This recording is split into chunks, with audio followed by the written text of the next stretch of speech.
Fachi le roi. Fachi le roi. Otombolango biete. Fachi le roi. Fachi le roi. Fachi le roi. IDPS viva. Ato loba awa. Politique comme elle est. Nalobate. Ce pays a confirmé bien et bien plainte contre Kabila. Alobi. Plainte va déposer contre Hippolyte Kanambe Kazemere et pas ONG. Il y a des avocats canadiens à recevoir en Rwanda. Ce que tout le monde dit, et là on dit que c'est Nalobate. IDPS viva. Na représenter Kandé. IDPS viva. Ce qu'on s'appelle Kangaloba Otamaba. Awana Sebisayo, ce pays a décidé à Lobi Boye à recevoir plainte. Mokolo ya lelo vendredi numéro 1 ya Nations Unies en matière de droits de l'homme. Babenge Michel Bachelet à Lobi Boye, quelles que soient les lois na Congo pour nous protéger Kabila Umukama Umukwa Ande Tombola la Bogangaba Benjamin Mouanassou Actualité Ande Nazoro Tombola la Bogangaba politique comme elle est Bakotuna Ngou Ngula la Bakotuna mais même on le banini Fachibe, Kabila Gaya, Falouze, Bemba Pa, Mouzito Bou, Kamere Vio, Amida Nou, Wasia, Yebe, Ande, Nalobato Lobate, Mukolo ya Lobi, Tango Boyoki Massa Sebetaki, na Kingakat, Ezagi Baso, Basodo Basagi na Kingaka, Oyo. Pour votre information, il n'y a eu que 50 militaires ne va rejoindre le FAD. Oh, tout batika baza ba force étrangère. Sikoyo, balobi ke bakobi makinga kati. Balobi libe liwaka liwana bango ne bandimi, soki liwana bandi. IDPS viva. Et pendant intimider biso, no ka mukola lobi, babeti masasa ndere. IDPS viva. États-Unis quoi zinga qui rentre boyebit. Bazui champ magnétique, appareil oyo et pesa makelele ya maka. Bache yango et brouillé kingakati mobi. Awa na zoebisa na ba éléphant, na ba lion. Tango États-Unis kota na kati, to kanga baona kingasa. Osana posa girafe au monde ende. Tombola ba kanga ba.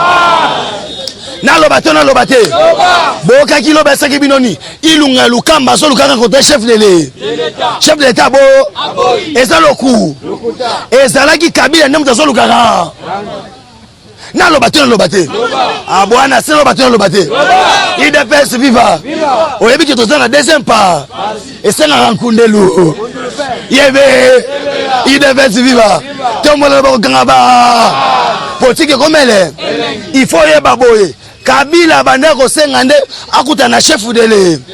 Botu nanga pona ni. Po azo senga pays moko ba mindimaye akende exilande. Amoni ke sisi me baluka.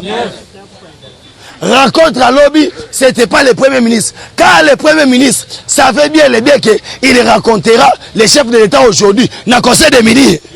Na okota makamongwande. Nalobate. Yango yoki chef de l'État a répondu qui haine. Oh. Cela veut dire les sorts de Kabila SE. IDPS viva. Oh, bobi ke FBI. Ezaki na ezanako. Et Rosani. Oki balobi rapport na bango devant Otobengi commission nationale ya litati corruption au fâché installaki.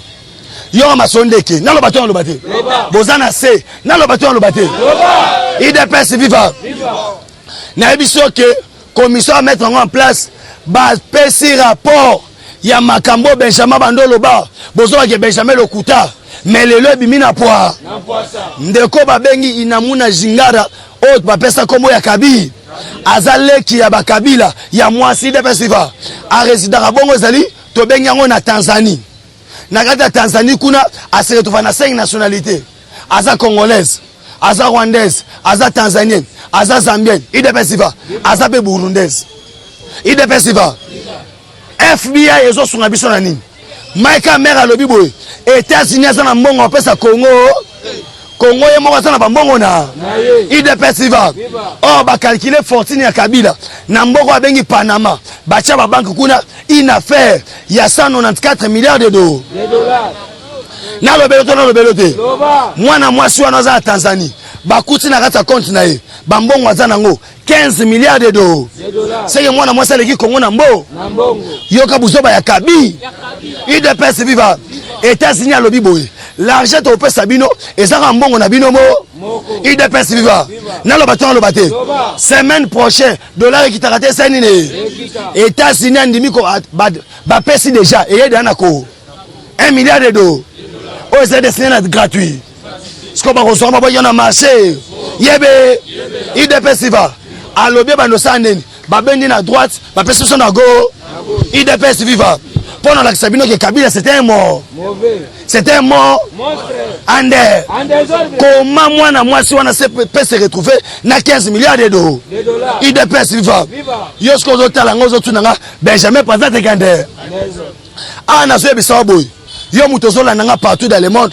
au kotika na Facebook au komi Benjamin Mwana Suka Benjamin Mwana Suka wana zunga na Facebook soit ogena otobengi WhatsApp au bête piste 243 code Mboka piste 243 9 70 40 89 57 piste 243 9 70 40 89 57 IDPS viva na lobate to loba awa John Numbi bakangie na nute IDPS viva John Numbi batikela qui est document et pas il y a auditeur général il y a autre bengi villa Lubumbashi mobi mais ce qui est vrai John Numbi ba secret résidence na yande IDPS viva tala pasi lo mbosa mutema ma IDPS viva bazui o ezali John Numbi azali général moi ba bengi une instance colonel Asambi ça y est okelo basali mokolo lelo na tongo ba dépêcher tango forande lokwa ya lobaki ke koto yo bataye sese basiliki nde ba nommé John Numbi bongot sko koto pe tango fort abina kata seni ne alobi fachi umela fanda na ngwende na fachi le roi samaje yebe siko basende balobi yo faut la remise et reprise na John Numbi siko yo IDPS viva pour votre information boyo kit général Sogi Rubazengara oso azana est basali lelo remise et reprise na général otobengi Chatambwa Peter IDPS viva Chatambwa Peter tanga sima lobelo ka liboso bana ya kivu mbote na bi ande moi mila mu contacter na est nazako loba na bino ke na kosesa ba Rwanda ande c'est dit jamais fi na armée ya Congo général azobeta moi mila mu kota yebe alobi soki na mo batuni moi général ce qu'on a peine à est rosani alobi soki na kokota Rwanda na kota tati na roi na kangela bino gaga ande tomolo ba kanga ba bozana sega ba Fachi le roi Fachi le roi Fachi le roi Fachi le roi ande obo sa mokina obo ke bra atoke braza pesa ka Congo na lobate ce qui veut dire quoi John Numbi ba encercler ande mais invitation komaki na auto bengi auditorat militaire yango lelo leki lobi nde ba okotela omukama na Lubumbashi bazozela musuna Lionde ba Lion ya lakisaki wana bato baza déjà libanda basomelo de ba konyande musuna Lion zakele IDPS viva na leki mbala moko pona oloko ebisa boy la rencontre Félix Santos Chilombo et qui police Kanambe Kazembere facha boy yango IDPS viva aboyango po anini azana fromage na munoko États-Unis aza pourrier. IDPS va. États-Unis aza na kingakati pourquoi na sakibino? Il fallait qu'on désactive ba bombe chimique. Oyo Kabila ba seleke pa ba iranien. Kabila ne jure que nakobima. Mais avant nabima et sengeli ba yoka moto. IDPS viva. Boki lelo Belgique ne lobby. Belgique agence de presse belge lobby boy. Les 99 voyages que Sa Majesté le roi Fachi Beton avait effectué partout dans le monde. Et c'est qu'un habitement Yakoluka Kokanga Mese Kabila, mais non pas en désordre, mais en paix. IDPS viva. Cela veut dire Fachi avait joué la diplomatie. Quelle diplomatie? Yakoluka commettre paix. IDPS viva. On a joué ok. Yakoluka kocha paix na auto bengi mokili mobimba. IDPS viva. Fachi be. Tomolo boko ganga ba. IDPS viva. Pona la kisa ok omona IDPS. To trona ko ba bengi bolingo. IDPS viva. So moni mu na IDPS azo un espoir au Kabola, c'est une fille. IDPS viva. Luka tosa la bomo. IDPS viva. Pour l'autre wele la awa. Et l'autre wele la awa. IDPS viva. Pende to sabo muta bang sa muninga. To Luka biso no to saba to ekolo mo. Tozo trôner parti moko ide. To mbola lo boko ganga ba. Ganga ba. Est-ce que FC sa bang sa biso? Amen. FC sa bang sa biso. IDPS viva. Yango siko tango moni Kabila na to bengi batu na ye ba échoué. Ba échoué pourquoi? Parce que les États-Unis à l'immédiat awa a trôné à lobike pona likambo etali Kabila nzela na e na CPI. Nzela na e na CPI. Tombola loboko ganga ba. Awa siko na zo bisayo. Na minutes oyo yo to accélérer makambo. Po to konti siko yo na makambo aji. Et tolo ba awa premier ministre Ilunga Lukamba et sengeli la démission. Il y aura conséquence nango. Si le premier ministre démissionne, le gouvernement tombe en dehors. Deuxième conséquence, le président de la République va nommer un effort qui va identifier une nouvelle majorité. Dans le moment où on a joué Bissayo, plus de 350 députés, Balié Fachi, va comprendre que doit soutenir mon ambo. C'est pourquoi Kabila a appelé pour dire que les Katangais montrent. IDPS viva. Tombola le Boganga. Alors bien que ce pays va être dirigé même avec une autre majorité. Oh, gouverner c'est prêt. Bongote. Quand gouverner c'est Osani. Est-ce qu'on a joué Bissayo? Si tout va bien, ben information a su, bah copier sa premier ministre 72 heures. Aluka ndengeni na roké. Oye poani. Tozana régime oyoyo, président de la République. Azo diriger, mazana majorité té. Soit qui lunga luka mazaki ya famille politique na biso. Tozana majorité. Le président ngati ndaye a révoqué ande. Mais le roi bazana majorité mususu. Le président doit lui forcer à démission. Il dépêche. Or, président na auto bengi Brazzaville alobani alobaki la coalition ce qui est Chitoko. Mais na Londres alobini ayebisaki bango ke ne me forcez pas à démission. Non, ne forcez pardon, ne forcez pas, ne me forcez pas à dissoudre le parler. Il dépêche vivant. Or, quand le premier ministre tombe, quelle est la conséquence? Bon, quand le président va identifier à titre informateur, à identifier majorité, on aura un problème. Quel est le problème? Et Rosalake, tant qu'on y a identifié, à tant que sa majorité, na parlement, à recours de plateforme, au Babeng FCC. C'est pourquoi, bah, agitation tout bon moni, na marambo etali, bah, nomination, il y a chef de l'État, parce que les gens de l'FCC, bah, comprendre que, carte ba beti biso ezali carte ya liko bete na mambalo mabo makasi Fachi Beton Fachi Beton e ma me le Emame lelelele basala 18 basale le côté bazo senga bazo ngande lisuse kimbuta lobaki kongo kobongate fachazi kom pesengo na nzambe IDPS viva mbala nanga liboso namona marche VIP na Congo marche bandi na Pongabi et soki na premier porte à Sadema IDPS viva na kata marche bazu ba cadeau d'anniversaire na ba gâteau d'anniversaire na kata marche bazo mela ba champagne IDPS viva basali Pierre Gander yoke Manuel Shadar na lo bato lo baté Shadar azazo pona ni na lo babongo na lo biso ba pourquoi na s'identifier mutu oyo azali président mutu atangi classe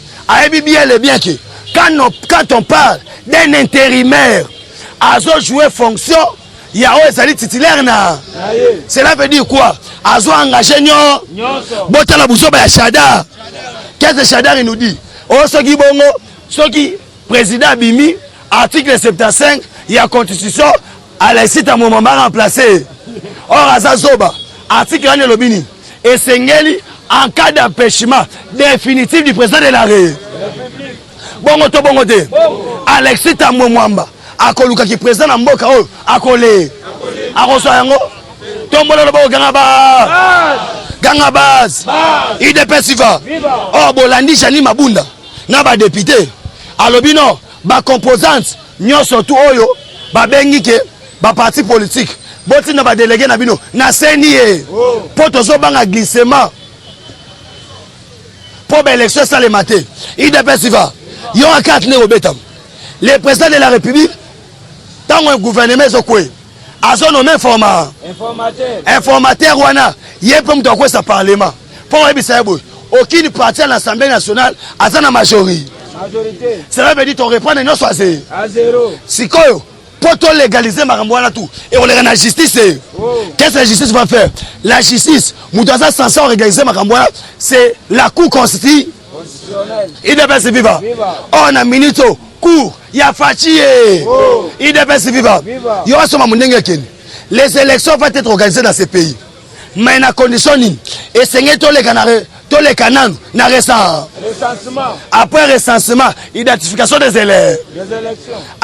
électeurs identification des après nyonso wana net ko lekana belle or charge wana nyonso tout na ministère intérieur le gouvernement va être composé il y a 23 personnes na lo bato na lo baté asko yoka na bano chité avion yaki ya Galaxy et yaki mission c'est de ramener Kabila bache na avion ander ana zo ebisa boy to lukate so pendengeni les États-Unis ils ont contrôle ya makamunyo nyoso o etali l'arrestation de M. Kabila pe kokende na CPI na ambassade des États-Unis basolaki mamweza pratique John Numbi a été neutralisé parce que batindi John Numbi bakutana bakana muto abengi tango fort IDPS viva et makamu ya Kamere balobi bien que bazongi sango le 7 parce que Jamal alobi naza na pièce contre oh c'est que c'est présent na présenté en désordre pour 20 ans na boyi na 20 et sengeli balongo la bambula musu baba c'est la caméra IDPS viva tombola loboko ganga bas lobby elo kamusika zani bolandi la mère mendo mala allez la rata zanine alobi nazo senga la président de la République asala nyonso tezo senga pour protéger coalition bongo to bongo te yo ndimi yango coalition ekufa te na oki bino te bolobini bwana se bolobini ekufa te IDPS viva ilunga lukamba adémissionné te IDPS viva adémissionné te et bongo Kamere abimate IDPS viva Fachibe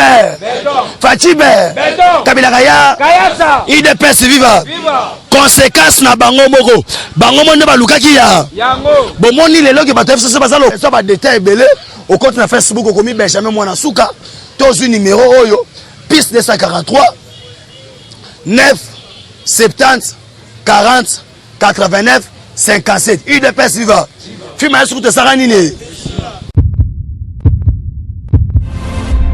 Eshima, votre magazine qui bat au rythme de l'actualité. Retrouvez la nouvelle édition.